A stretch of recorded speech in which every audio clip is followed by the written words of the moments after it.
Welcome to Ethan and Nick's Trash Boat Podcast, episode, I think, 5? Yeah, let's go with 5. Oh, 5, man. Yep.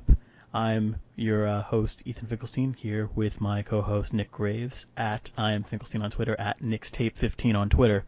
And let's see, what do we have on the slate today? I think we're talking about how we evaluate modern professional sports franchises.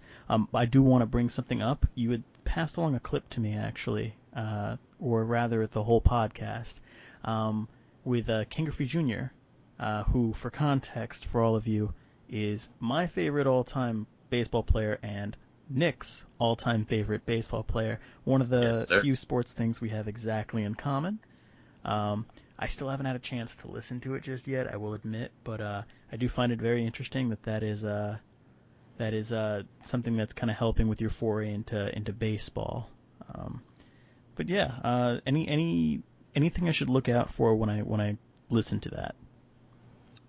Oh man, I want to say one of the biggest takeaways from that podcast. I can't give you any specifics. I don't want to ruin it. But the insight on his persona, how he gratified the sport as an 18-year-old. Like, I didn't understand the polarizing figure that he was. And I'll give you a brief, clip or a brief, soundbite from the podcast on All the Smoke with Matt Barnes and Steven Jackson of a Showtime basketball feature.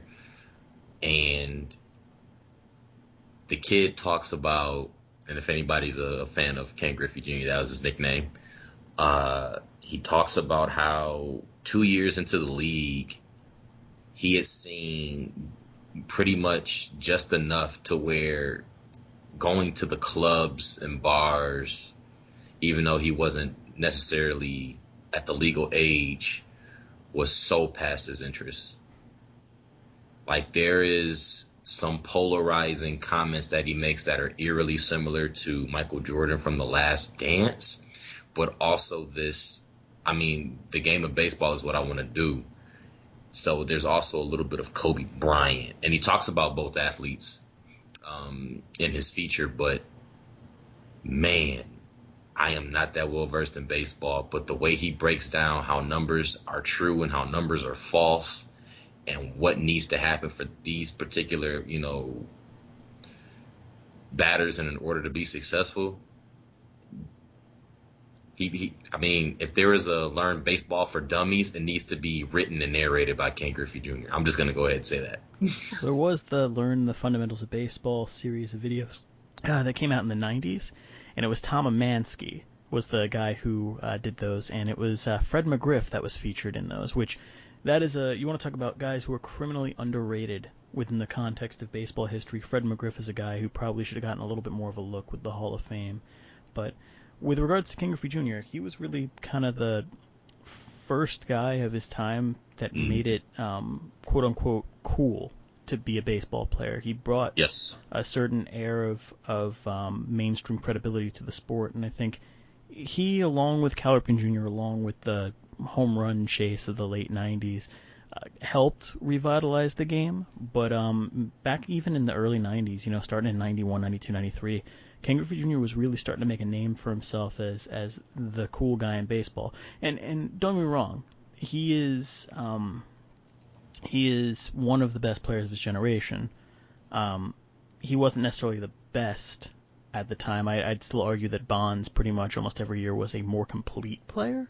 Yes. But Griffey was the kind of guy that you wanted front and center to market your sport around, and I think it's something that baseball, had for a while with him, had for a while with someone like Jeter, had for a while with guys like Pedro Martinez and Alex Rodriguez. But now, even though you've got guys like Bryce Harper and Mike Trout, you got it. You don't have the same level of charisma. You do to a certain extent with Bryce, but that superstar is something that larger than life, transcendent figure is something that baseball is missing. And you have the potential with Trout with how dominant he is, but he doesn't have that overly bombastic personality. And I think that's something that baseball really needs to kind of take a look at. I think part of the reason why you're seeing it fall behind in popularity from something like the NFL or the NBA is you have an image issue where you're not able to market the individual stars within the sport. You don't have any guys that scream off the page and are like, "Oh yeah, that guy. Yeah, I've watched a bunch of highlights of his, and I've wanted to get his jersey," or just certain things where like they're making headlines. And it's a few things. And not to get off topic, but I do want to just mention this. It's the reason why the NBA was so good with Michael Jordan and with guys like Kobe Bryant and LeBron James, and even now guys like Kawhi Leonard, Anthony Davis, Zion Williamson being the newest case right out of college. You take a guy and you strap a rocket to them and you say, all right, you're going to be one of the faces that represents this whole sport. And unfortunately, baseball really hasn't done that in a while. I mean, the last guy I can really say that was that face of the game, and baseball was just like, you are the ambassador to this whole sport. In a large sense, was like Derek Jeter basically in the mid-2000s. And even then, I still would argue it's not on the scale of something like a LeBron James or a Kobe Bryant in basketball, or in the NFL, someone like a Tom Brady, or even right now with what they're doing with Patrick Mahomes and Lamar Jackson, or J.J. Watt. A lot of these guys that are the front and center, the faces of their leagues. And the other thing that Major League Baseball really needs to kind of figure out is, I don't know what you have to do. I don't know what in terms of negotiating power it's going to take, but you have to ease the grip on highlights. Every other major sports league allows for the distribution of their highlights, basically. The NBA has really taken advantage of this, where they allow for the spread of highlights. They don't black them out. They don't restrict them. And so if you have that access, that ease of access, you're going to increase your exposure level. And so there's a lot of stuff that's done within the league that's very antiquated that needs to be modernized. And I don't think it's necessarily tied to pace of play. I don't think that's how you solve that issue. But, yeah, with that said, let's... And, to bring this topic in, how we value, sport franchises in the world, everything that you said, Ethan, ties into how we value sport franchises. How are you marketing your players? To put in perspective, you're looking at ranked 9th and 10th, and just, worth are the Washington Nationals and, the Los Angeles Angels. And you're thinking to yourself, well, these franchises, I'm looking at the numbers, they're worth under $2 billion. Well, they should be top 50 in the world. That doesn't even garner top 80, top 90, consideration because of all of the sport franchises across the globe. You're talking soccer, included. But to feed off of your point where you're talking about polarizing figures, in my head, I was thinking the modern day Barry Bonds and Ken Griffey are Bryce Harper and Mike Trout. Yet you hear about the conversations of these potential $400 million contracts in baseball. Yet if the marketing for your polarizing players for those big names, were at least 60% of what the NFL and what the NBA do, these would have been conversations that would have started in 2017 with vigor, as opposed to 2019, 2020 with, still a little bit of skepticism. But we don't have to go through the top 25. It seems unfair as we do this, but you mentioned Derek Jeter. The Yankees are the second most, they have the second highest value of any franchise in the world at $4.6 billion. I mean, they also relocated, for baseball stadiums in the midst of that as well. So, granted, right across the street, but still. Yeah, but yeah, it's the same, but it's different. Yet again, you have to think. At number one, you have the Cowboys at an even $5 billion. Jerry World. That's self-explanatory. We're talking in the first 2 years of Jerry World's inception, exclude football. They hosted the opening preseason college basketball games for men and women. They hosted the Final Four as well. So you're talking in less than 800 days, they had feature American sporting events. So from a marketing standpoint, the team does an exceptional job. When it gets those marquee players, dare I say it, controversial players, such as a Keyshawn Johnson, a Terrell Owens, you're talking, okay, we're going to just sell tickets just based off of the names alone. But we talk about the Cowboys in the sense of, their relevancy died in 1999 because in the new millennium they became absolutely nothing. But they found a way to hold on to that 90s relevance. You're being really generous when you say the relevancy died in 1999. I want to be very generous because I'm not a fan of any team in that division, but I give credit where credit is due, so to speak. Me and you graduated from an institution that is polarizing in its own right, in a conference that I have no idea what you're talking about. What? Oh, that's right. We went to community college. We both went to community college. Yeah, no. I was just going to say the university where Nick and I went to has never been embroiled in any scandal whatsoever. Clean slate. Extremely clean slate.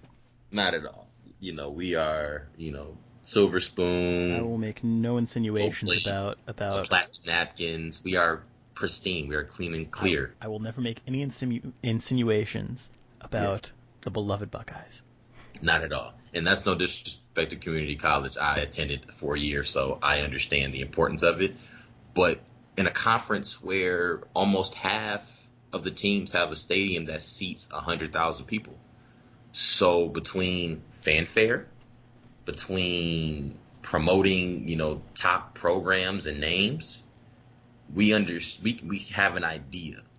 But looking at the top five, again, you have Real Madrid, football, Barcelona, and the Knicks astonishingly despite their leadership. I wanted to duck that one. Not a chance. We're fans, but we're self-deprecating fans. Not a chance. Man U, it hurts. The Pats, Lakers, Golden State, and a tie for 10th with the Giants, football Giants, and the Dodgers. And it's interesting because I think the one team on this list that is going to potentially shoot up in that top 10, I really do see it being the Dodgers, simply because they've got an ownership group right now that is not afraid to spend money and put stuff back into the team. They are fiercely competitive, and I think it's something where it's going to reflect in the valuation of the team, because honestly, the Dodgers have become, in their own right, even though they haven't had the same type of championship success, they've had plenty of championship success, but not quite the same amount as the Yankees. Honestly, who has? But they are, for every intent and purpose, for all intents and purposes, they are the Yankees of the National League. They have become such a ridiculous name brand, even more so than in previous years. Their brand is just so ridiculous within the National League that they just have the ability on name alone. Forget the fact that they have been competitive every year for a half decade. I think they've won 5 or 6 straight NL West titles. They have a sterling reputation in terms of how they're treating their players too, especially with the new ownership group that took over, a few years back. And it's the perfect storm of competitive name brand recognition and just also, who doesn't want to be in LA? Who does not want to be in LA? That was the driving force behind everything. A lot of these teams that are top 10, top 15, they play in markets that have such great attention. And let's not forget about the physical, the green, what you can actually touch, the gate receipts, for events, at these venues are, second to none. I can tell you right now that as a growing, learner of baseball, that the baseball games I've attended make the game fun. Watching it on TV, it's boring. But being there, seeing what goes on in between innings, there's a reason why, there are fans in LA who will sit in that ridiculous heat for a 3:15, pitch and enjoy it. I understand. I too took a vacation out to LA a couple years ago, and I thought that at least 2 weeks ahead of time would be enough time to purchase baseball tickets. Nosebleeds, boy, was I wrong. I was wrong. I was totally wrong. I had to do some research that night of the like why, and this was part of it. The fanfare, the ability, to, it may not be a big game, but if your name rings a bell, people are going to tune in. Lastly, just thinking about as you mentioned, not being afraid to spend money, the players on the team, like there are so many household names on these teams, whether you follow the sport or not. If you study the sport even just a little bit, from the tip of the iceberg to where, you can see it above the ocean, you understand. You totally understand. And I mean, there's something that we often miss, but is very important to these teams. Streetwear.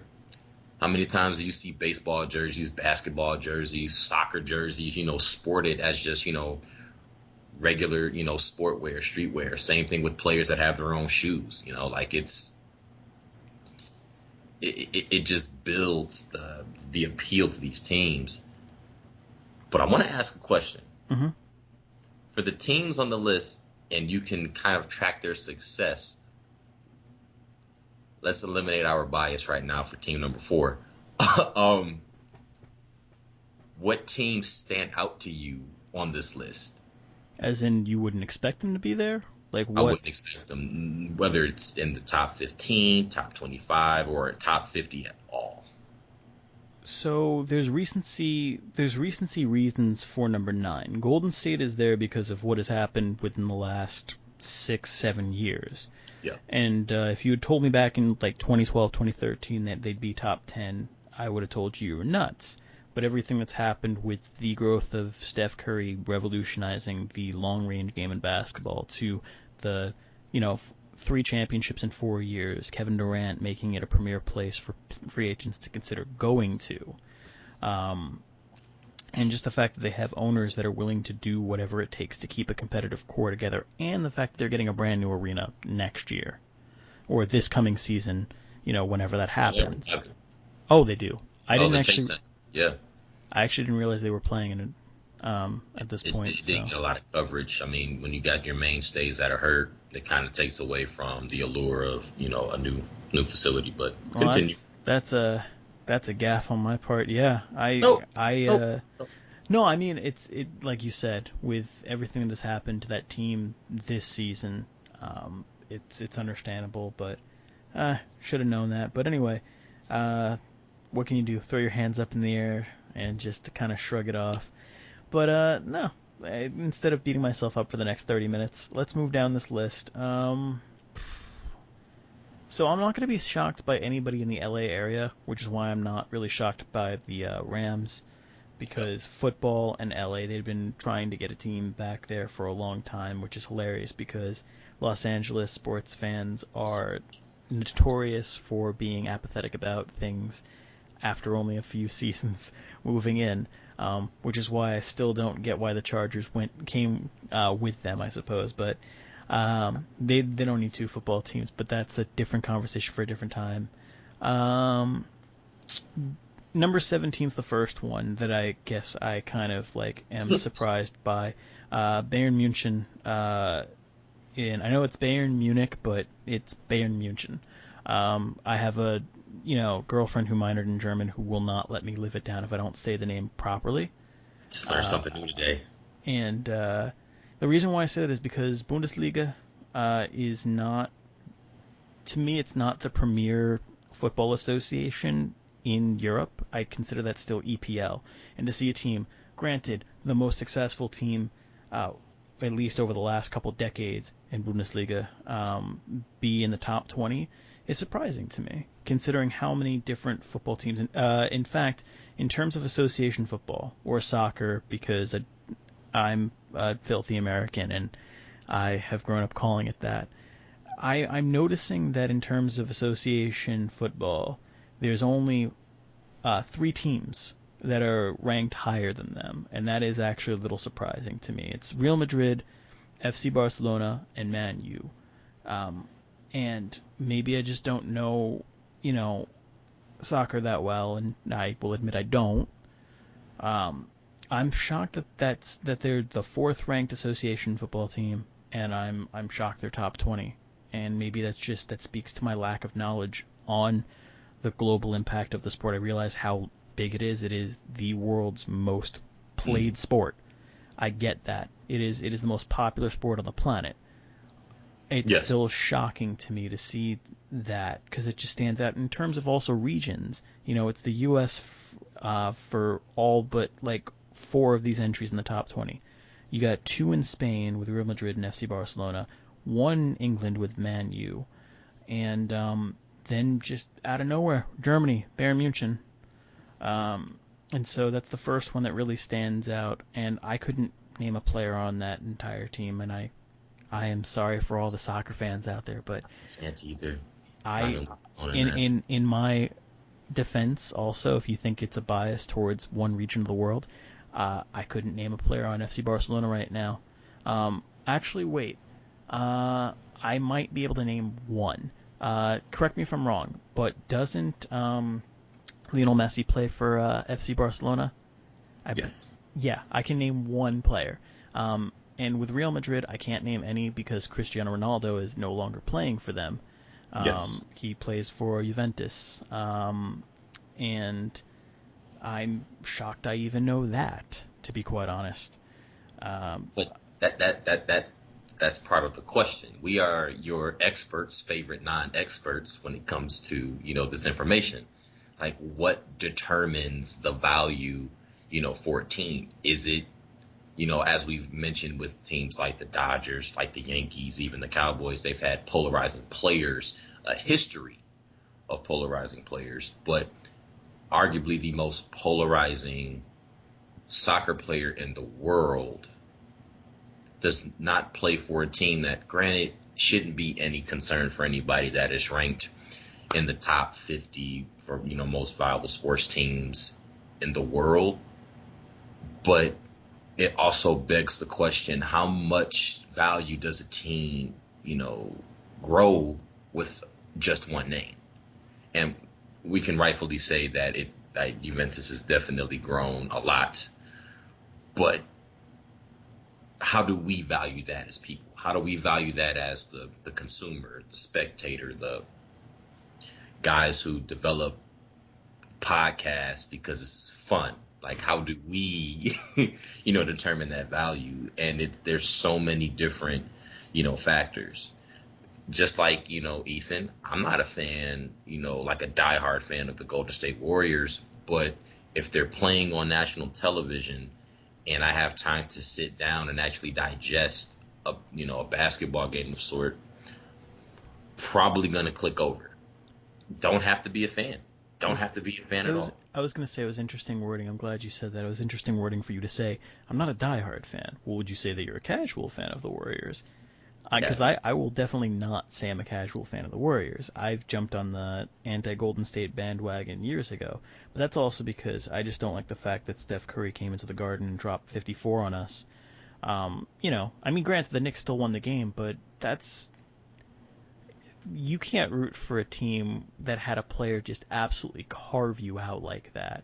Like, I already had an issue when I was a kid because my favorite player, as we've discussed, King Griffey Jr., had a vendetta against the Yankees. Understandable. The team did not treat his father, King Griffey Sr., with respect when he played there. And Griffey vowed from a very young age Junior Griffey vowed he wasn't ever going to play there. He had a chance to actually play in New York at the end of his days with Seattle when he was looking to go to a new team. That short list, I don't think we've ever discussed this before, Nick, but it's interesting because that short list was limited down to 3 teams. It was the Reds, the Astros, and the Mets. He ended up actually considering the Mets and not the Yankees because, 1, New York was attractive to him, but 2, he just, at every step of the way, would have looked to stick it to the Yankees. And by signing Crosstown, that would have been just a major blow. He was actually very close to signing that. I believe the paperwork ended up being fumbled for that, but they were very close to a deal on that. And you can fact check me if you want. People want to go in the comments and fact check me on that, but I'm fairly certain that almost happened. Ultimately, we know what happened. He ended up going to the Reds in what was basically the equivalent of a sign-and trade. I believe it was a new deal that was signed, and he was traded with that. And I mean, the Mariners got back Mike Cameron and a bunch of other pieces, but Cameron ended up being the big part of the deal anyway. I'm going off topic, but this is another case where I can't root for a team that has someone carve my team up, because Griffey, I was so conflicted as a kid being a Yankee fan and knowing that Griffey just absolutely destroyed the Yankees whenever he played them. I believe in the 90s he had the highest OPS against the Yankees of any individual opponent he played. Something like a 1400 OP. Like, it was insane how much he dialed it up just to kill the Yankees. Had personal vendetta. David Cohn still has nightmares about the 1995 American League Division Series, because in that series alone, Ken Griffey Jr. hit 3 home runs off of him. Just him. And had 5 home runs in the series total. But again, that also speaks to the question, how do we value, sports franchises in the world? And sometimes it's the narrative. We know Ken Griffey Jr. has the very strong disdain toward the New York Yankees. So whenever the Mariners were in town and whenever New York made that cross-country trip, either team, you knew what was on the line. You knew what the narrative was. And the narrative didn't change. Not at all. If you're, you could say the same thing, with, Christmas Day games. There are always matchups of 2 heated teams that had either a playoff series that was, excellent and fun to watch. 2 up-and-coming teams that are looking to, grow their, and I say grow because there are no more than 32, pro teams in an American League. But you're talking about, 2 teams that are up-and-coming, garnering more respect. And Christmas Day, at least in basketball, census is important. We also, I don't know if I can speak for you, but the preseason is every game on the first game of the NBA season to the last game before Christmas break. Christmas break up until the All-Star break. Okay, now we're playing. After the All-Star break, it's guns blazing. It's the narrative. And I think even looking at part of why the Yankees are worth, so much happens to be from just like how they rate schedules in college basketball for men and women, in the RPI, your opponent's strength of schedule, like your opponent's narrative toward the Yankees are always going to, play a factor in that as well. And there's no question in my mind that, one of the more polarizing figures, not just in baseball, but all of sport at the time, has this vendetta. And it didn't happen to him directly, but he felt it, toward his father. Might have, trickled down into, those Yankees-Mariners matchups being, one of the top, if not the top, viewed game of that day. I think, so Griffey's case is interesting because that wasn't necessarily widespread knowledge about it. Like, it was known in baseball circles, but it wasn't something that was an overarching storyline whenever he played them. It was more so that Griffey had developed a reputation as being a Yankee killer, but like anytime someone develops a reputation of hurting the Yankees, that alone helps build their credibility. It's something like I don't know about most people, but I'm pretty sure outside of Boston, very few people had really known the name Rafael Devers before this past season, because was like the first year he started to really break out, I believe. I mean, he started to show signs in 2018, but 2019 was a coming out party for Devers of sorts. But even I remember in 2017, that guy was absolutely just destroying the Yankees. When he first came up, he was killing them. Him and Andrew Benintendi were both absolutely just ripping the Yankees apart. Benintendi was the higher ranked prospect, though. But I just remember Devers at one point in like a few series had an OPS well over like 1100, 1200 against the Yankees. And I just remember thinking every time he came to bat, just absolutely just killed us. He's the one guy in the lineup I didn't want to face. I didn't mind chicken tendies, and that's what I call Andrew Benintendi, chicken tendies. No disrespect, he's a great player, but it's just you get mad sometimes as a fan. But I That think contributes to it. I think part of the equation is the players, and that does, to a certain extent, fall on the team for marketing its own players, but also on the league for marketing the superstars on the whole. But I think the one thing you're also going to see in common with a lot of the teams towards the top, at the very least, every single one of these teams in the top, 10, is a team with championship pedigree. And I'm talking like with respect to their sports, some of the most prestigious teams within the sport. Like the Cowboys have 5 Super Bowls. The Yankees have won 27 championships. Real Madrid and FC Barcelona are they're two of the winningest teams, or they might be the 2 winningest teams in the history of La Liga. The Knicks are the exception in this case because they haven't won a championship in 40 years. But Stop talking. But outside of the Knicks, Man U is one of the most successful, Premier League teams of all time, and they were basically, the team in I think the 2000s. I want to say, early 2000s, early up until the mid 2000s. And they have they have just a sterling reputation of being. They also play in maybe the most famous pitch in the history of the EPL in Old Trafford, but. Let's see, the Patriots have 6 Super Bowl championships. The Lakers have won, 16 NBA titles, I believe, which is the second most behind the Celtics, 17. The Warriors have, I think, they won. I can't remember how many championships they had before this latest, but the point is I think they have like 5 or 6 total now. The Giants have won 4 Super Bowls. The Dodgers have won, I think, 9 World Series championships, or something like around 9. I think it might be 7 or 8, but in that territory. I mean, even then, if you extend this, the Red Sox have won, 8 or 9 championships. The Rams only have 1, but that's really the first. You have to go down to a tie for 12th before you start to see a team that doesn't necessarily have a consistent long history of championship pedigree. Correct.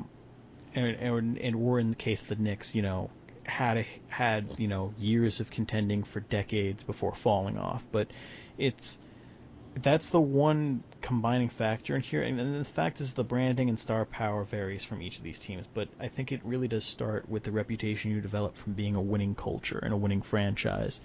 And I think that's the backbone. I think location definitely does play into it, but I don't think it's everything. For instance, I'll take the Patriots as an example. Like, yes, they have the Boston market, and yes, they have all of New England because of their name, but Foxborough I would not consider to be a burgeoning, bustling, area. It is not It's not exactly Boston. Like it's within driving distance, but it's not quite Boston. I would not call it Boston's backyard. And that one strikes out. That one, that sticks out to me. Another one that's interesting to me is something Golden State. When you think of major cities, I do not think of Oakland as a major city. They're playing across the bay from the major city in that area, which is San Francisco, but they have that market. But it's a very prominent area.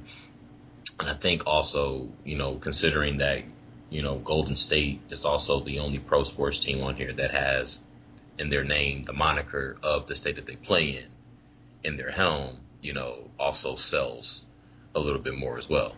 And it's unique in itself. But when you think about, and to your point about surprise, those areas that aren't, gonna take, oh yeah, this is a vacation point, or this is a place that we can visit. Green Bay. I uttered it as you were, talking about Foxborough, but Green Bay. I mean, when's the last time you heard anybody say they wanted to vacation in Green Bay? I don't know what's in Green Bay, Wisconsin. I have no idea what's there. Cold. there is cold. Cold and cheese. And the thing that the tourism board, I'm sure, touts is, if you move there, you get to be a part owner of the team because it's owned by the city. It is the only, as far as I know, franchise of its kind in North American sports where the actual city itself owns the team. They are publicly owned. That is nuts to me to this day that they are technically publicly owned. I mean, granted, there's an actual central administration, and if you move there, you have no impact on the decisions that are made by the team, but you can put on your resume if you live there, hey, at one point I was part owner of the Green Bay Packers. Listen, I mean, that is astonishing in itself. I found that out myself. But, looking at the top 50 list, there's some kind of, familiarity with every single team that's on here. So just from that basis, by itself, you can understand why. There are probably teams that are further down past, the top 50 that are like, I know this team. I know this team. I know this team. I may know a player for this team. But there's always this algorithm. There's always, the physical, formulas of like, this is what goes into the worth of a team and this, that, and third, and, blah, blah, blah, blah. We are not Business Insider. We are. No, we're actually Forbes, because that's where this list is from. we're actually secret agents of Forbes.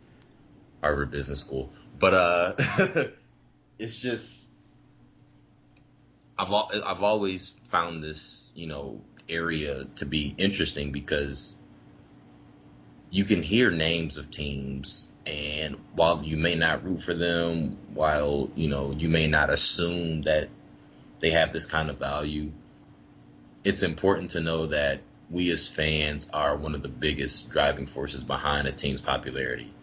The downside to that is the more you slander a team,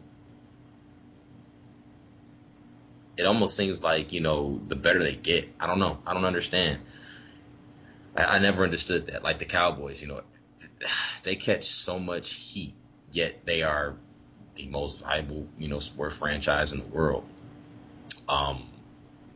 And, you can say the difference between $5 billion and $4.6 billion is $400 million.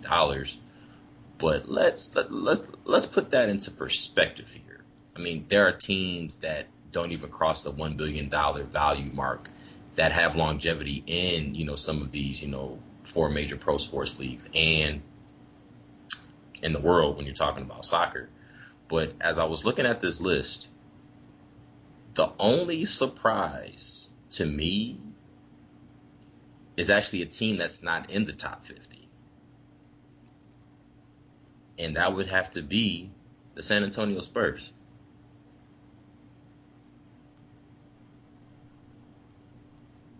All right, I want to know. I get that they check off the boxes for championship pedigree, and they check off the box for having, quote unquote, superstars. They were home to David Robinson. They had Tim Duncan for 2 decades. You even though I wouldn't consider them superstars, you had a recognizable core with him with Manu Ginobili, Tony Parker. It's just. And even Kawhi Leonard recently, for 5-6 years, but the point is that despite the fact that they've been very well run. I Yeah, I think part of that is also going to be the fact that they, at least in the last few years, have almost been a second fiddle in their state in terms of popularity, behind the Rockets. And understood. on top of that, they're in the fourth biggest city in the state. Like, it's no secret that San Antonio's market value, just as a city itself, is not near the marketability of something like Houston, a Dallas, or even an Austin, Texas. I'd consider to be more marketable than San Antonio. They are at best. You can make an argument for third biggest city or third biggest market value city, but anything that's not Houston or Dallas in that state is going to be facing an uphill battle, and so that I think that's part of the reason why. So I asked this question to myself, prepping for this, and there's a point that you made that I gonna have to refute you on, sir. Go for it. We don't So, banter enough, so go for it. so San Antonio is the second most populated city in the state. You're kidding. Texas. Hang on. It's So they're ahead of Dallas. They are ahead of Dallas and they are ahead of Austin. Austin, Texas is also a 45-minute drive from San Antonio. Yet their airport garners more traffic than San Antonio. Also considering the nature of the San Antonio Spurs as a well-run organization, nobody likes rooting for a team that doesn't have any kind of turmoil or conflict. We may not see what happens internally, but let me put this in perspective, and this is not even with my bias in play. The New York Knicks make the tabloids more often than a lot of championship teams in any sport will. I still remember to this day, the day after the Cubs won the World Series, not less than 8 hours into the next day, James Dolan had done something in the front office that garnered more attention. I forget what website it was. It had 4 times as many clicks on the article than the Chicago Cubs MVP. And I'm sitting there thinking to myself, this is a team that hasn't won a World Series in more than a century. But you said it was about the MVP. Are you talking about just the main article about them winning the World Series, or who the MVP It was was? so Because the MVP was so there's the main article, and that also included the MVP. And this is just this isn't anything that's gonna. There's not a lot of motion with this because it's not a major public outlet, but tracking some of the smaller publications. I wish I remembered the name of this publication. But I just wanted to get that in there because if we're talking about the MVP, the reason why I imagine is it's because Ben Zobrist, as good of a player as he is, has never been a guy that's going to get a ton of headlines. Right. But the article, again, it's a smaller publication, so whatever the funding that they have, you have to consider what they have to, pack into an article, right? Mm-hmm. So they highlighted the team, got a picture at the parade, whatever have you, and later that evening, I don't know what the Knicks did in the morning, but it was definitely on the front page of ESPN, and it just, I'm thinking, well, the Cubs, man, the Cubs, No, that is out there. I didn't know that. I would have assumed that the Cubs winning the World Series would have been the sports story of sports stories. It was for all major publications, but for a smaller publication that I stumbled upon, you could actually see how many clicks at the bottom that the article got, and whatever the Knicks did got 4 times as many clicks. Where was the publication based out of, though? Because it also could be a bias towards a certain territory. So I do remember that it wasn't Illinois and it wasn't in New York. It also wasn't anywhere on the East Coast. It was, I'm thinking of a similar market of San Antonio, so a city like Phoenix. I was going to say, what if it was Cleveland? Because if I'm in Cleveland at that point, I don't want to click on anything relating to World Series not coverage. at all. And that was my assumption too until I read the bottom of, because again, smaller publications, some of the journalists and writers that they have don't live in that state. But where it was, the publications actually found, where it's like, stationed was not, in any of those markets. So I'm thinking to myself, that's a little bit interesting. But again, it just speaks to the narrative that, we drive, what kind of value a team would have. So to go back onto the point, San Antonio being the second most populated city, this is based on 2019 rankings. 2020 hasn't been updated yet with the census that just, has been going around right now. Again, nobody likes a boring team, and I understand that completely. I don't take away from that. The Spurs do everything robotically. Again, if there's any conflict or turmoil internally, they either wrap it up very well, they nip it in the bud quickly, and there's no spillage. But I also think of the color scheme. Well, let's talk about color schemes. I mean, the Brooklyn Nets have the same color scheme. There may not be silver involved, but again, where would you visit first? Brooklyn, New York, San Antonio, Texas. I'm biased in my perspective because I grew up literally here. Not Yeah. in Brooklyn, but in the New York metropolitan area, Yes. so maybe I'm not the right person to ask that question. But I Well, get it. I get it. yes. For a general populace of people outside of this area, yes, most people would probably pick Brooklyn. I think it's right. It's one of the five boroughs in New York City, which is the most traveled to place in the entire U.S. I get that. Yes. But But the reason why I'd expect to see the Spurs, and I actually, can you, because I don't have the list up right now, because I had it up before. Brooklyn's not on this top 50, are they? no, Oh, no, they they are. are. They are. I found Are, them. did I Number 37 miss them? between the Colts, and then the tie at 38th between Houston, the Rockets, Missed Carolina them. Panthers, and the Mets. And so Completely missed. what's interesting to me is I was about to say, and you would think that Brooklyn would be on this list, and sure enough, they are. Brooklyn is on this list, and I think the reason why is because even though championship pedigree means something, it's not everything. And so I Yes. think that's one team where that is going to be on the part of location and how valuable a media market is there. But you're starting to see that, and it's going to be interesting to see how the value of sports franchises change over the next few years because you're seeing that within the age of social media market coverage is now not going to be as centralized to these major metropolises. It's not going to be as much of a disadvantage to go play somewhere like Oklahoma City as opposed to somewhere Right. like Brooklyn. You're still going to get a ton of attention all the time. You might not have as much, but you're still going to have quite a bit.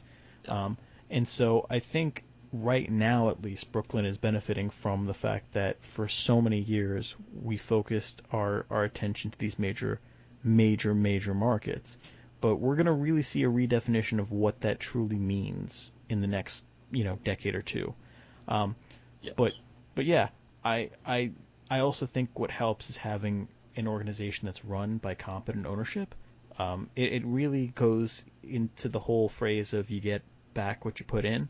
The fact is that the Nets have an ownership group with Prokhorov, I don't remember if Jay-Z is still part of that group. I don't think he is anymore. But Prokhorov is notorious for not being shy about spending his money.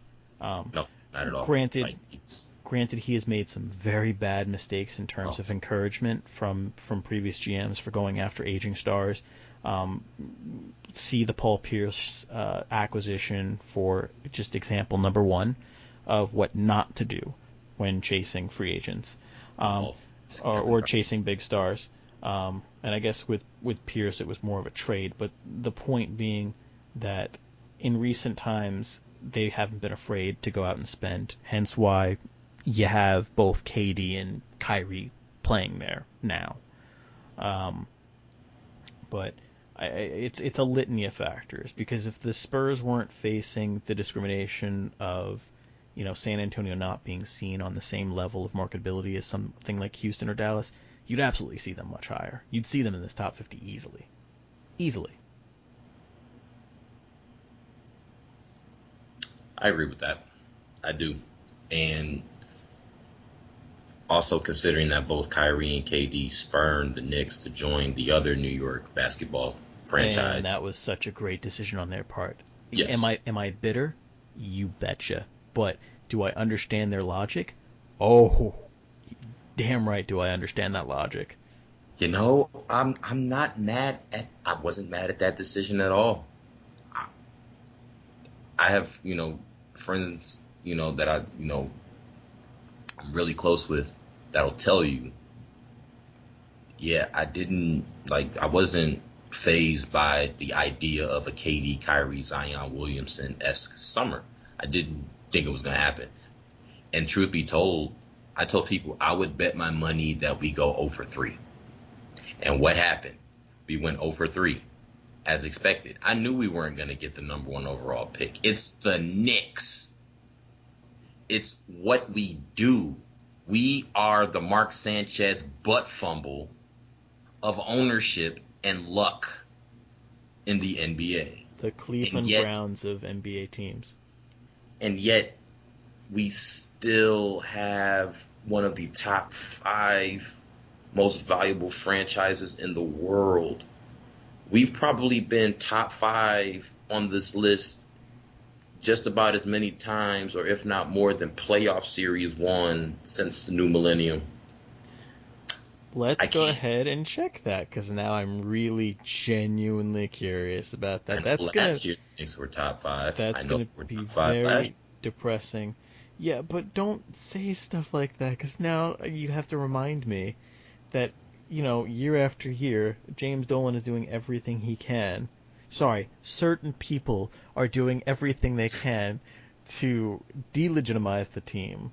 And no, they were number 7 in 2018. They were, let's see, they were number 7 in 2017. They were, let's see. About 19. No, the last one 19, that was, yeah. They were number 7. I assume that when the 2020 rankings come out, they will still be in the top 5. Hopefully, fingers crossed. In 2016, in 2016 they were number 7. I'm noticing a pattern here. They were number 8 in 2015. 2014 they were ranked outside the top 10. 2013 they were ranked outside the top 10. So they really have emerged as a top 10 team in terms of overall value, starting with 2015. But it's interesting how they are the NBA's most valuable franchise, despite the fact that they have been arguably the most poorly run franchise in the league. And I think it's because they have, albeit, they're very separated from it, for decades. They do have a previous history of a winning culture. They do have the reputation of playing in the largest market in the U.S. They have the reputation of playing in a home venue that is considered the crown jewel of basketball venues. Yet we don't even garner enough attention to fill out a varsity basketball game in high school on Tuesday night. And I say that with a lot of confidence and angst. Yeah, it's astounding. The Knicks are an anomaly, though. If any other franchise had systematically just uprooted all of its fundamental elements of success, between the winning culture, which has been non-existent in New York for a while, between utilizing, its proximity to the largest media market in the country to get free agents, marquee names in the building, and fail so hard at that. It's amazing that despite all of these setbacks that they've had over the last 2 decades, they still have grown in valuation to be not only the NBA's most valuable franchise, but the 4th most valuable on the planet. It's an anomaly. It makes 0 sense whatsoever, because on the flip side, you go up to the Bronx, and the Yankees, say what you want about them. Say anything you want about them. I get it. Most hated team in North America, arguably, between them and the Cowboys and the Patriots. It's one of those 3, depending on what your perspective is. Or Golden State if you're a basketball fan. or even the Lakers. Point being, they're in the conversation for most hated team. Say what you want about them, but that's a team where that ownership group does everything it can to keep its team competitive year after year. They do everything they can to maintain a relatively pristine image as an organization, try to distance themselves from controversy. And don't get me wrong, they're not free from it. They've done plenty of stuff that's been questionable, but for the most part, they keep things relatively quiet. And it's a team that treated its fans to a brand new venue in 2009. It's a team that continues to innovate in the sense that they're one of the first teams that really embraced the analytic movement. And people don't talk about that much, but they weren't the first team. They probably weren't one of the first two or three, but they were ahead of the curve for most organizations for really embracing a new style of thought in baseball in terms of, valuing things like on-base percentage, valuing things in pitchers like fielding independent pitching, and really understanding that this is a game that has shifted towards the three true outcomes. Okay. Hold that thought. Let's go into that was my last point that actually I've written down. How much, especially if let's exclude the global soccer franchises because we understand that we are not that well versed, right? Mm-hmm. Playing styles, recruiting styles, front office philosophy. That is also an important part and component to value for a sports team. Again, the Spurs play team-oriented basketball. This is glorified and, not even dipped in gold. I'm talking platinum-coated YMCA basketball. Everybody has to touch the ball once. Everybody has to move. Everybody has to talk. I see that your eyes are twitching, and that's exactly what the Spurs basketball does. Nobody cares about that. Nobody cares. Is it successful? Yes. Does it sell tickets? It's San Antonio. I think it's the only major pro sports team there. I put an asterisk by that because Austin, Texas isn't that far, and the University of Texas at Austin is by itself. It is what it is, right? But the Cowboys, look at their offensive system. They damn near run and gun. I'm not going to talk about the Knicks because I don't know what our philosophy is at all. The Patriots. Actually, the Patriots are one of the most analytically driven franchises in the NFL. Belichick is renowned for that. They are the most. You can absolutely argue the most. The fact that he's been able to sustain what they have had for basically 20 years, despite the fact that Brady and company have lost weapons all the time. Yep, year in, year out. It's not a coincidence. It's not, well, they just lucked out that this guy happened to be a superstar. No, they were very calculated in terms of trading for the right guys and seeing in players what other teams weren't seeing and utilizing them to their fullest ability.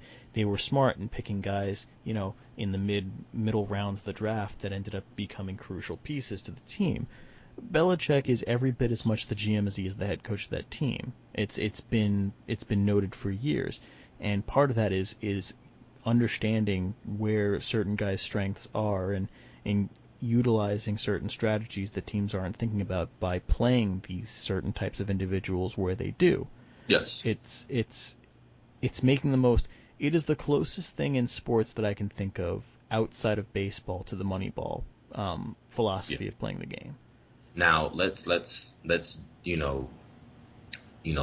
in that, because there's this adverse effect that no-name players can't sell tickets. Yet if you're getting beat by somebody that you don't know the name of consistently, you're going to attract attention. And the Patriots have done that very well. There are players that in the moment of a 2-3 year span that we remember, but the second they get cut, 90% of them we completely forget.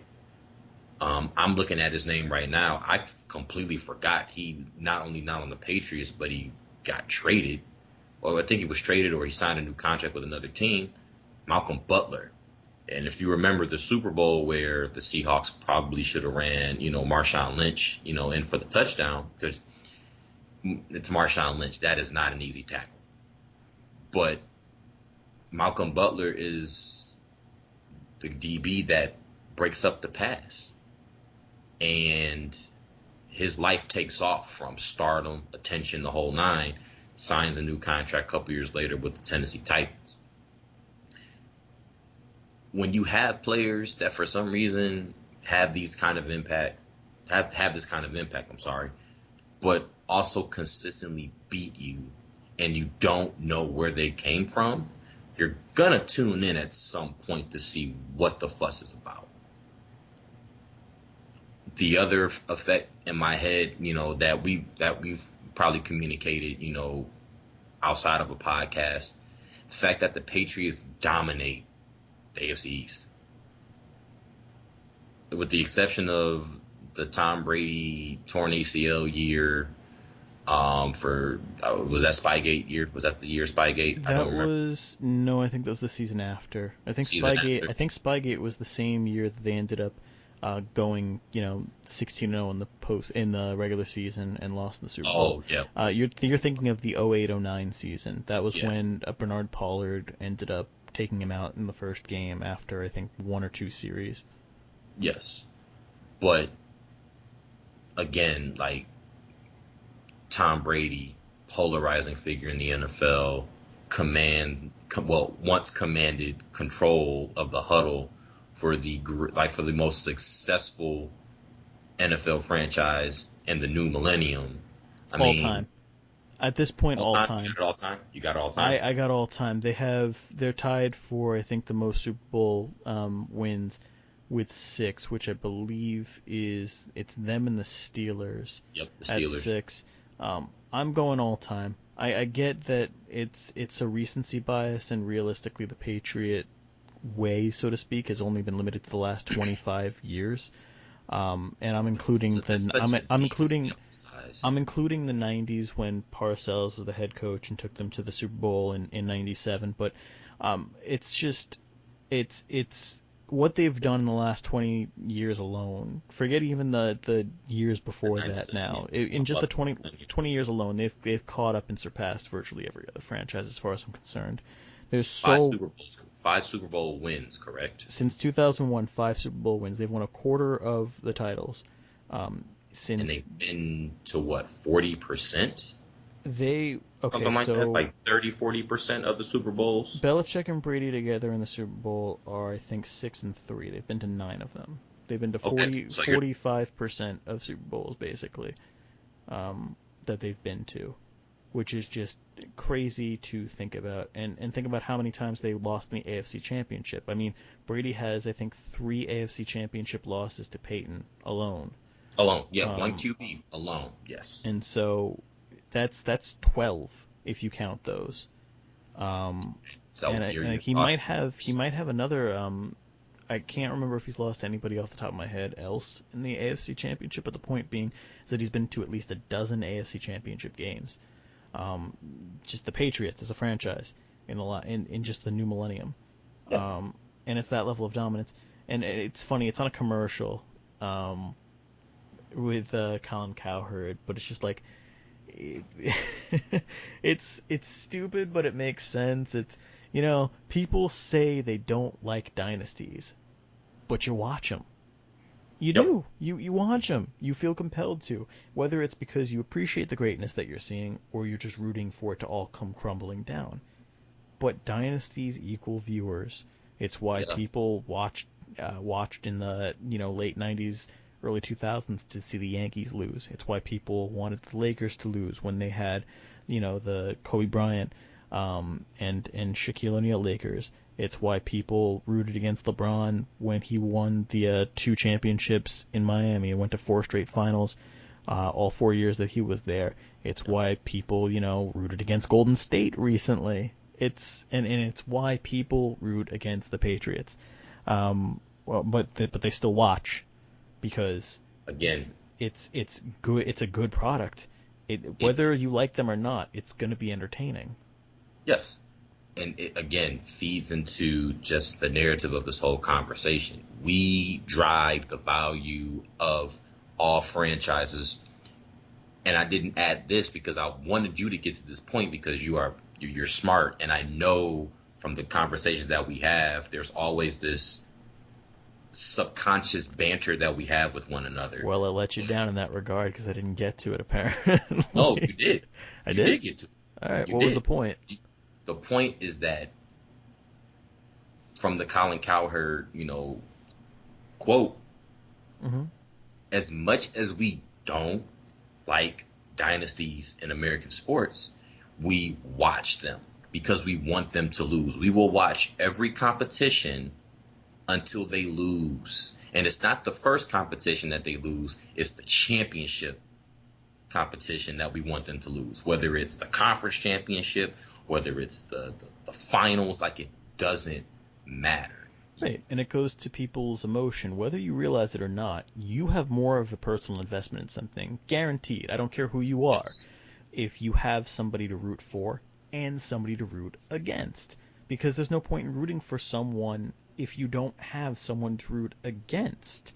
It lessens the experience, and to a certain extent, that's why we should be very thankful for teams like Golden State and for the Patriots, because they give us someone to root against.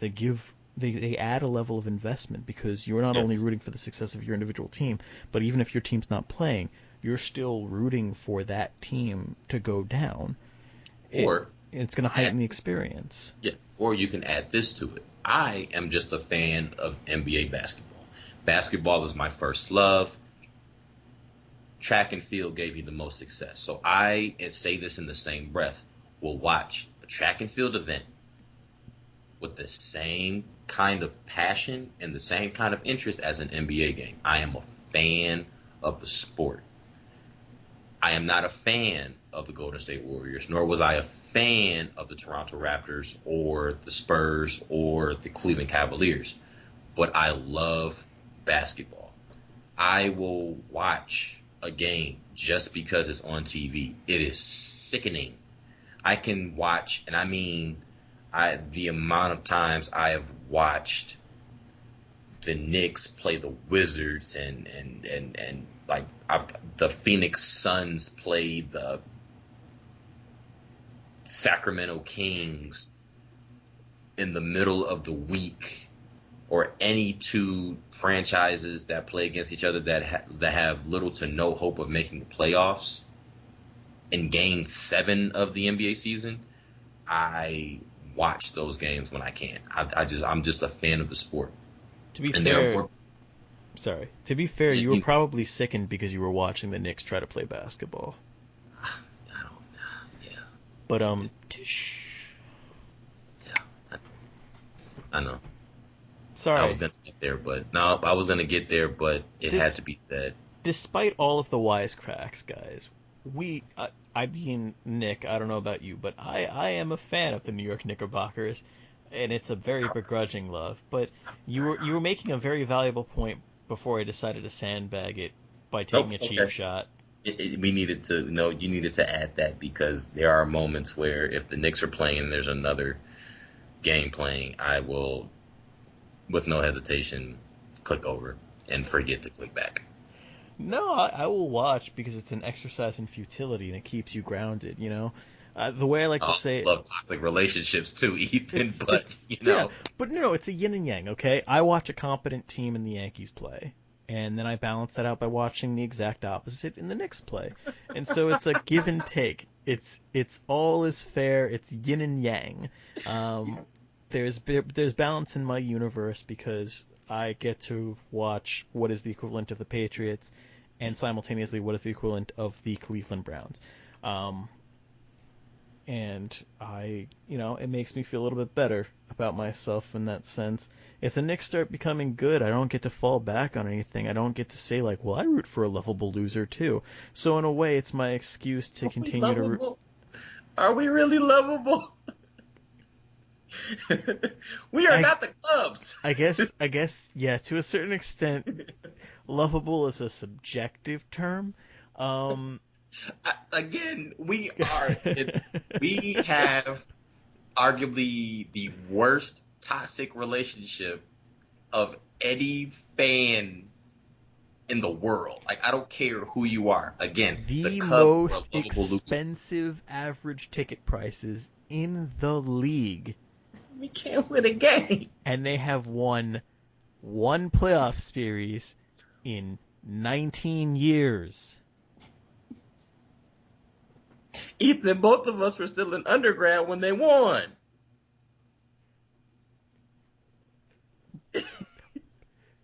I was in elementary school the last time they actually made any sort of significant run in the playoffs. I am a near 30-year-old man, people. I am 29 and a half almost, and I have legitimately, I do not remember the Knicks being championship relevant. And I say that because the last time they were good, I was 8. I didn't follow the basketball when I was 8. The last time the Knicks were championship relevant, Michael Jordan had just retired for the second time. He wasn't done with basketball at that point, by the way. That man still had 2 more years moving forward. The last time the Knicks were championship. You know what? It's fine. This is devolving into a Knicks hate party. Let's just go back to what we were talking about before, because this is getting really depressing. Nope, I'm actually getting very upset right now, and I really want to change the subject. You have to laugh to keep from crying. But again, like there's something about this, the narratives that teams have that garner attention. As bad as the Browns were, people still watched. There are blackout games in the NFL. I root for the Detroit Lions. I, too, know what an 0-16 regular season looks like and feels like. I, too, have seen a game in the second quarter get pulled for more coverage for another game in a different market, in a different time zone. I understand what that feels like. Yet, there were... Stop laughing at me. But people tuned in because they wanted to see if they would get that win. Sorry, it's just I'm remembering how there was that crying Giants fan, and then on Tosh.0 they did a redemption where it's just like, oh, you're sorry that you lost. You only won 7 games last year. You know how many we won? We won 0. You won how many Super Bowls did your team win? 3? Yeah, I think this was before the 4th championship, but he's like 3. Yeah, we 0. He's just like, so stop crying, idiot. But it's true. It's true. But again, like there are so many other, and I call them the intrinsic factors that tie into a team's value. Like we don't like dynasties, but we watch them anyway because we want to see them fail. How many views can a team get until we see them fail? Now, the most notable dynasty aside from the Patriots, Alabama football. It all started first quarter of the 2009 National Championship game where Marcel Darius knocks Colt McCoy out of the game. From then on, the Alabama lore not only was resurrected, but it had advanced itself to 2.0, 3.0 levels. We could not wait to see Alabama lose. We could not wait to see them lose. But what's one thing that Alabama has over just about any other team with that kind of relevancy in a dynasty? They have just as many NFL prospects on the team.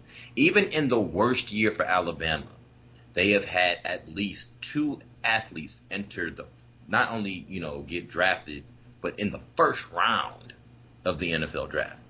That is star power. We can see dynasties fall, but there's always something in common with these teams, with these dynasties, and it's that they have players of relevancy. They have players that have star power. It doesn't matter what the Patriots do from here on out. The ghost of Tom Brady is going to keep this team afloat for the next 2 seasons. I'm calling it right now. Well, this wouldn't have happened if Tom Brady were here. This wouldn't have happened if Tom Brady were here. But Tom Brady's gone, son. I really do want to refute that point to a certain extent, though, because with college, it's not a perfect comparison. The reason with Alabama is a different case, and the reason why I say that is this. In college football, you have, if anything, a little bit more inertia for those blue blood programs. And the reason I say that is this: Alabama, unless you bring in someone who just absolutely has no reason to be there whatsoever, um, it's going to recruit very well. Nick Saban, don't get me wrong, is an elite recruiter, and I'm not taking anything away from him as a head coach. Phenomenal, and probably the best guy they could have gotten. Probably the best college football coach. Probably the best football coach in America. You can make an argument outside of Bill Belichick at the time. And I think that the Dolphins really did him a disservice by not letting him have more control over the front office when he was there for those 2 seasons. So I don't blame him for upping and leaving, even if it wasn't exactly the best way to do it when you denied that you had any sort of connection to, Alabama just a week prior. But beside the point, let's not focus on how he left. Something like an Alabama is going to recruit very well just on the strength of its reputation, and that it's not a perfect comparison in terms of value or in terms of competitive nature based off of like when comparing to pro sports. And the reason is this: a lot of these really great college teams are in areas that are not major markets at all. I mean, I'm sorry, but Columbus, Ohio is not a major market for sports whatsoever. But the Buckeyes are absolutely in that conversation of those like 10 or so colleges that are going to recruit itself. Something like Alabama. Do you know what there is outside of the University of Alabama in Tuscaloosa? Because I don't. No, never been. Yeah, I don't. I can't tell you anything else of note that's in Tuscaloosa besides, the University of Alabama. And it's the same thing with something like Oklahoma. It's in Norman. Anybody ever heard of anything coming out of Norman, Oklahoma besides OU? No. Yes, you have your exceptions. You have, Miami is I mean, it's in Coral Gables, but it's very close to the actual town. You've got something like USC, which is in Pasadena, which is still it's not quite LA, It's in the but metropolitan area of LA. exactly. But you've got some of these teams, I mean, it's not the case anymore. They have fallen off. But Nebraska in the 90s and the 80s and the 70s, Lincoln is not a major market. Or if you want to use, Michigan, despite the fact that, they haven't won anything major in a long time, and let's hope that continues forever. But I'm not biased, I swear. Michigan's in Ann Arbor. There is nothing in Ann Arbor besides the University of Michigan. It just Fair. It's different. And if you wanna use a different sport in college athletics, let's do, college basketball. Let's look at Kansas. Where are they located? I think it was Lawrence? Lawrence. Yeah. There is nothing in Lawrence besides the University of Kansas. If you look at something like a Duke, I do not consider Durham to be a major market. No, but that Durham, Raleigh, Chapel Hill triangle. I get it. It's the research triangle, but that is an area of the country that is dominated by the institutions themselves, though. You don't go to the research triangle for anything other than the colleges themselves. And I'm not to crap on, Raleigh or Durham, but neither of those, and Chapel Hill, like none of those three areas whatsoever, I would consider to be major markets. The biggest market in North Carolina is Charlotte, by far, by a wide margin, and it's actually a top 10 market in the U.S. Yes. But no one pays attention to UNC Charlotte. No one. It's a pro sports town. So my point being is this, and even though it took 5 minutes for me to really convey this fully, it's not a great comparison with college sports as it is to professional sports, because with professional sports, it's going to be different motivations, and also with pro sports, there's more movement between teams, even with the recent advent of graduate transfers, which for all intents and purposes are free agency. in college. Yeah. It still is not the effect that it is with modern professional sports, and so I don't know if I'd use that as a perfect comparison, so to speak. Well, there's nothing perfect about this podcast. There's nothing absolutely perfect. Oh no, You know, believe me, far from perfect, but but it's why we have it though. It's why we try. That there's always this try. Try again next year. Try again. Doing it this way or that way. Something that franchises are accustomed to do. The more things change, the more things stay the same, and vice versa. That is why I love sports, because even in the aspect, the more things change, the more things stay the same. Given the other, like I said, and vice versa. You look at the revolution of football, and it's pass happy league. It's not 60-40 run, slugfest, anymore. It's pretty. But when one team does it and other teams look and, see what kind of success it brings, more teams are going to do it. We all know if you watch college football and you watch, the NFL, college football perfected the run and shoot. You could also say now that the NCAA, football, model is not even a farm system to the NFL anymore. It's totally different. You go to schools and universities based on what kind of system you have.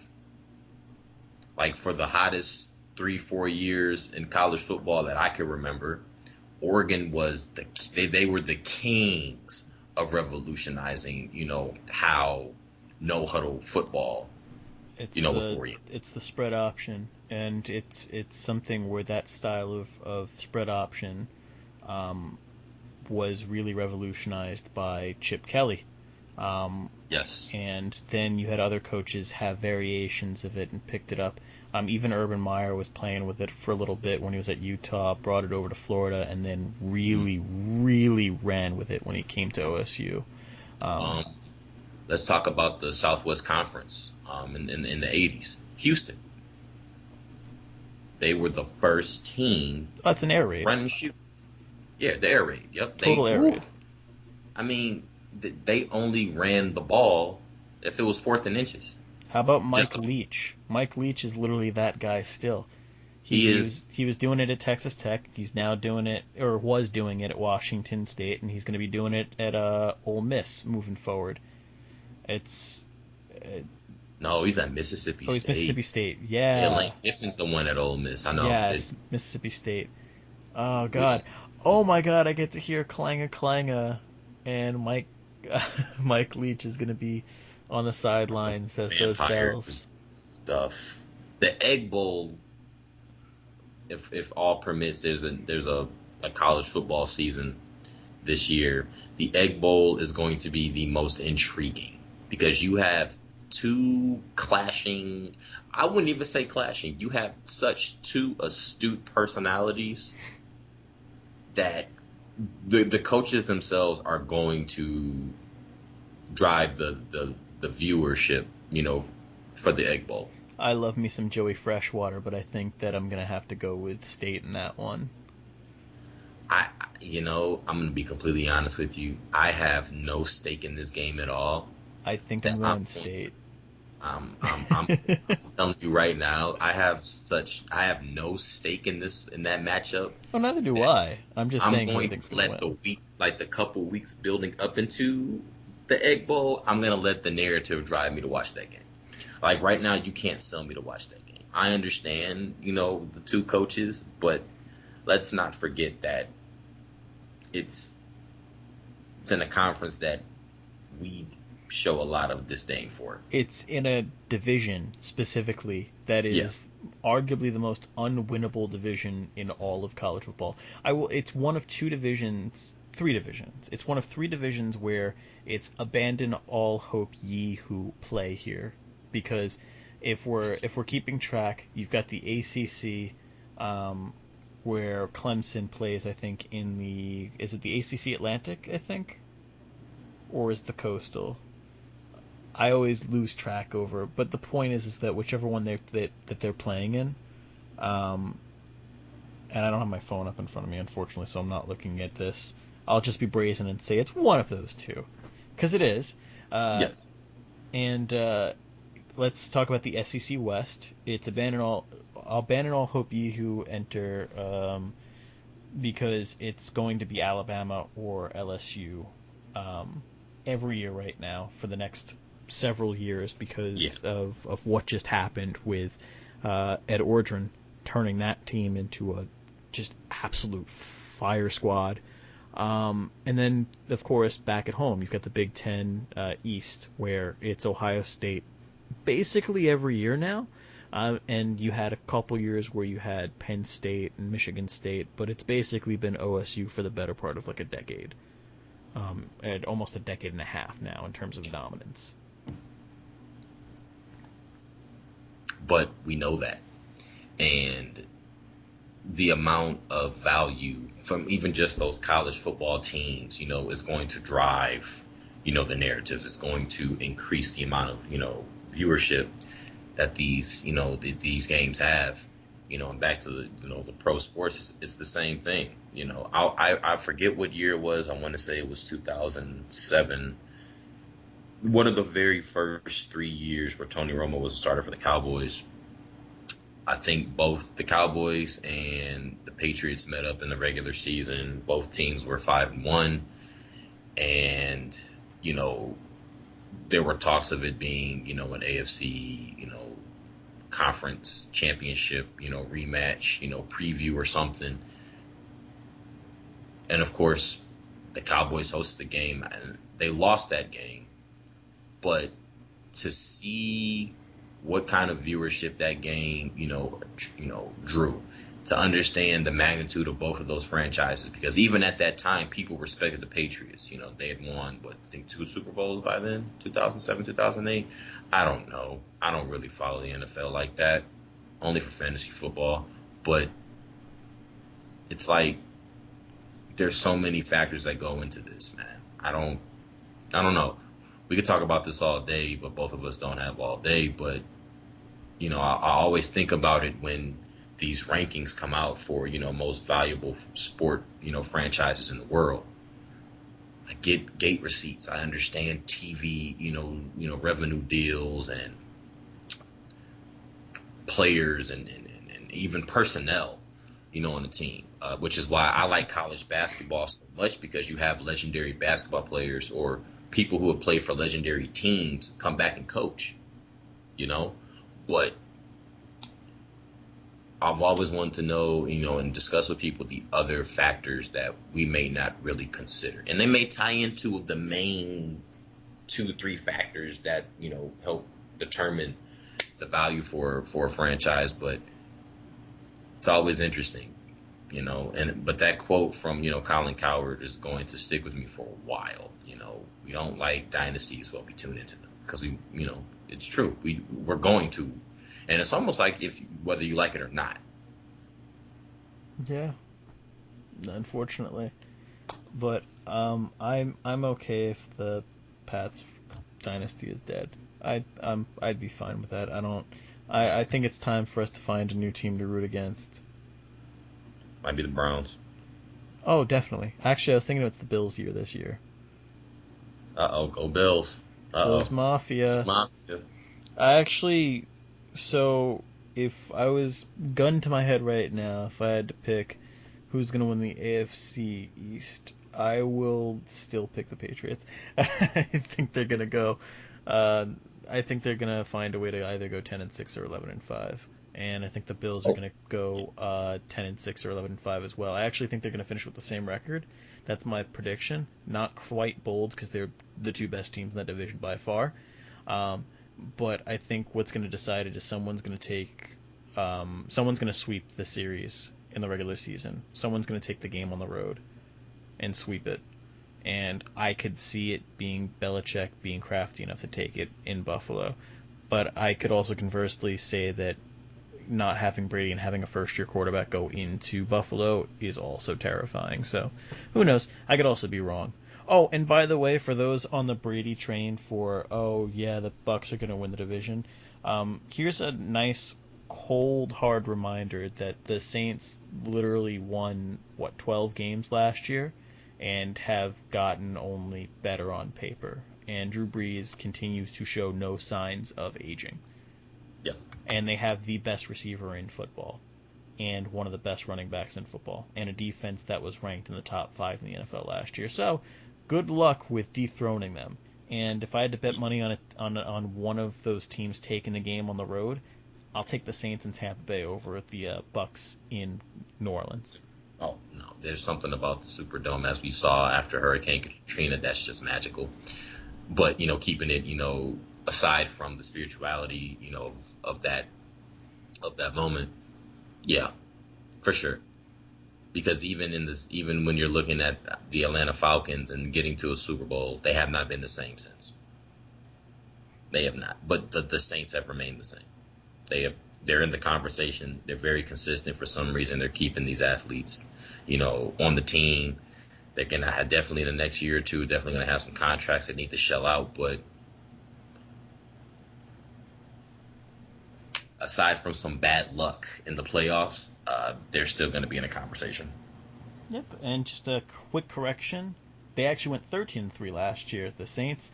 I think they will take a step back. I do think 12-4, but oh, that's a step back. All right, okay. But one game. I think Tampa Tom reasonably, if everything's clicking, could win 11 games, but that's if everything's clicking. Doesn't even sound right. Tampa Tom? Yeah, it just doesn't. Tampa Bay. It's so bad. I used to call him by the wrong name on purpose. Daniel and I used to call him Tim Brody or Tam Booty. You guys are the reasons why I call him Tim Brody. I actually said his name with gusto and accuracy, Tim Brody, and people looked at me like I was crazy. Well, we didn't invent that either. I'm pretty sure on the league, Andre called him Tim Brody. I watched the episode. We sat down and watched the episode because I wanted to know where you got it from. It was one of the draft episodes because I remember it might have been even in the first episode of the series because I remember he had, I think, landed one of the earlier picks in the round. And he's like, "Yeah, Tim Brody, mother," and I'll self-censor there, but yeah, I think that's where I got it from. But yeah, we had Tim Brody, Tam Booty. What was another one that we went with? Or sometimes we'll just say his full name. I know I'll go Thomas Edward Patrick Brady Jr. Okay, I didn't know he had 2 middle names. Yes. Full name, Thomas Edward Patrick Brady Jr. And yes, he is a junior. That's 3 first names and a very famous last name. Oof. Just to be sure, I'm going to go to the internet's best friend, Wikipedia. Yep, Thomas Edward Patrick Brady Jr. Oh my god. It's still not better than Ricky Bobby. And the funny thing is that he's not even the first driver I think of when I think of 2 first names. There's Mark Martin, who was a big driver at one point. Yes. And he was sponsored by UPS. Yeah, you got Mark Martin. Let's see. No, that was Dale Jarrett. Oh, wow. There's also Rusty Wallace, because Wallace can also be a first name as well. Technically, there are people with the first name Gordon, but it's more of a last name, so I won't say Jeff Gordon counts. I attribute the first name Gordon with money. Or Gordon Hayward. Gordon Hayward. He's definitely privileged. Or Gordon Lightfoot, but that's not sports. I don't know who that is. I believe he was a musician? I don't know. Let me see. Oh, what about Gordon Ramsay? Oh, that's tough. Canadian singer-songwriter Gordon Lightfoot. Why do I know who that is? We're so off topic, by the way, right now. It's insane. So we're going to wrap this up, guys. If you guys understand the feel and the vibe of this podcast, it's just conversation. And We're if you just guys riffing. also sat in the living room with us when we lived in the Commons on Kinnear on any given random weeknight when we're supposed to be getting ready for school the next day, this is what would happen. I got one. Tony Stewart. Stewart, yeah. Are we counting Stewart as a somewhat For common definite. first name? Stewart Scott, of course, first and foremost. Different spelling though. Counting it's there. Book it. Put it up there. Mark Martin is the one I always go back to. That is always the one I go back to. Ricky Bobby. And on that note, If you ain't first, you're last, people. you heard it here first. If you ain't first, you're last. Is that what we're going out on? If you ain't first, you're last. If you ain't first, you're last. And for that last team in the top 50 or most valuable sports teams, you don't even matter. Before we sign off, can I quickly see who you're calling out in that regard? Because I really want to end with that. That is our ending point, is whoever you are, number 50. Let's see. Oh, it's gonna hurt. Don't look at it. Why? Don't look. No, I'm going to look. We just talked about him. Oh, no. Okay, I'm the furthest thing from a Saints fan. I'm still bitter about the Super Bowl in 2010. I'm a Peyton Manning fan, and I'm still bitter about that. What cheeky bastard calls, and I'm sorry for the language, but what cheeky bastard calls a frickin' onside kick to open the second half? Sean Payton gets my eternal hatred for that and that alone. Forget Bountygate, which is probably the worst thing he's ever actually done. But for my biased perspective, I don't like him for the Super Bowl that happened that year. So no, I don't mind trashing the Saints. You know what, Saints, you are irrelevant. You don't matter. Forget it. I'll pick Tampa Bay to win the division. Screw it. Let's change my prediction. Out of spite. It's a damned if you do, damned if you don't, because I don't like Tom Brady either, but whatever. And on that note, please be sure to like this video, comment, please engage, subscribe, most importantly, because we need to get that subscriber count up, because, not only do I say that we're the fastest growing sports podcast on YouTube, I want to embody that and feel that, and not just have it be some sort of false bravado. So please, like, comment, subscribe. Share. I am Finkelstein on Twitter, Nixtape15 on Twitter with an N, not a K. And with that, you guys have a wonderful, wonderful Father's Day. Yes. Signing out. Take care.